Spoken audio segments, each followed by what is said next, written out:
Halo teman-teman, perkenalkan nama saya Flaviana Rini Mamu dari Prodi Bimbingan Konseling semester 4 Fakultas Keguruan dan Ilmu Pendidikan Universitas Nusa Tenggara.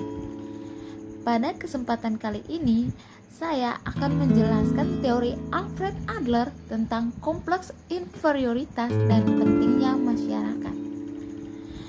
Yang pertama, siapa sih Alfred Adler itu? Jadi, Alfred Adler itu dilahirkan di Wina pada Februari 1870. Alfred Adler merupakan anak yang lemah dan sesungguhnya ia sudah beberapa kali nyaris meninggal. Ia menderita rakitis yang membuatnya hanya mampu sebatas melihat teman-temannya bermain. Sampai ia berusia 5 tahun, ia mengidap sejenis pneumonia dan dokter keluarga mereka sudah merasa tidak mampu menyembuhkannya. Percumbuannya dengan kematian dan pengetahuannya akan kerapuhan pada tubuhnya itu membuat Adler merasa tidak berdaya dan ketakutan. Ia memutuskan menjadi dokter karena ingin belajar mengalahkan kematian. Menempuh studi kedokterannya di University of Vienna, yang kebetulan Freud mengajar di universitas yang sama saat Adler menjadi mahasiswa. Namun saat itu secara kebetulan juga kedua orang ini tidak pernah bertemu. Lulus pada tahun 1895 dan memulai prakteknya sendiri-sendiri. Yang pertama adalah perbedaan antara teori Freud dan Adler. Perbedaan utama antara pandangan Adler dengan Freud adalah penekanan mengenai asal motivasi. Bagi Freud, motivator utama adalah kesenangan. Ingatlah bahwa id dijalankan atas dasar prinsip kesenangan dan seksualitas. Tapi bagi Adler, motivasi manusia jauh lebih kompleks daripada itu. Yang berikut adalah psikologi individual Adler.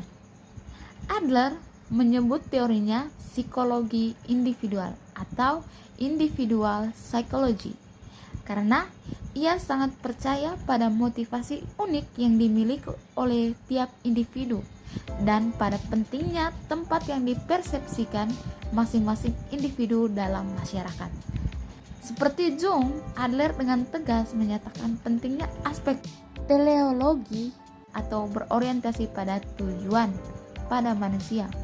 Perbedaan lainnya yang juga berhubungan dengan filosofinya bahwa Adler yang lebih peduli dengan kondisi sosial dibandingkan dengan Freud. Melihat pentingnya preventif untuk mencegah terjadinya gangguan kepribadian. Yang berikut adalah perjuangan menggapai superioritas. Bagi Adler, inti dari kepribadian adalah pencarian dan perjuangan untuk menggapai superioritas ketika seseorang tenggelam dalam rasa ketidakberdayaan atau mengalami suatu peristiwa yang membuat dirinya tidak mampu berbuat apa-apa. Orang kemungkinan akan merasa inferior. Jika perasaan tersebut semakin dalam, ia sangat mungkin mengembangkan kompleks inferioritas atau inferiority complex, yaitu rasa minder.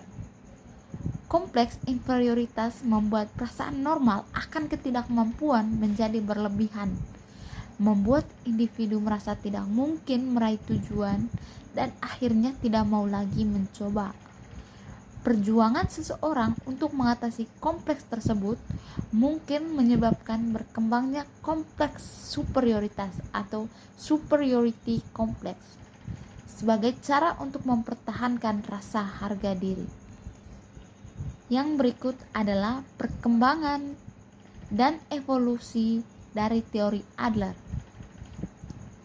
Teori yang dikemukakan oleh Adler mengalami beberapa kali perubahan seiring berubahnya pemikiran mengenai motivasi manusia. Yang pertama yang dijabarkannya adalah inferioritas organ atau organ inferiority. ide bahwa setiap orang terlahir dengan kekurangan fisik tertentu. Adler menambah konsep dorongan agresi atau aggression drive pada teorinya.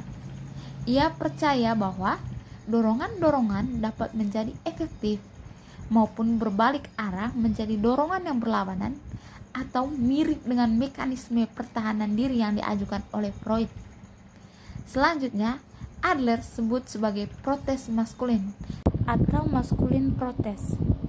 Akan tetapi, ia tidak bermaksud bahwa anak laki-laki saja yang mengalami fenomena ini. Pada masa lalu, ada saat di mana kata kefeminiman dan kemaskulinan dipakai sebagai metafora untuk menggambarkan inferioritas dan superioritas, dan hal ini diterima secara budaya dan sosial.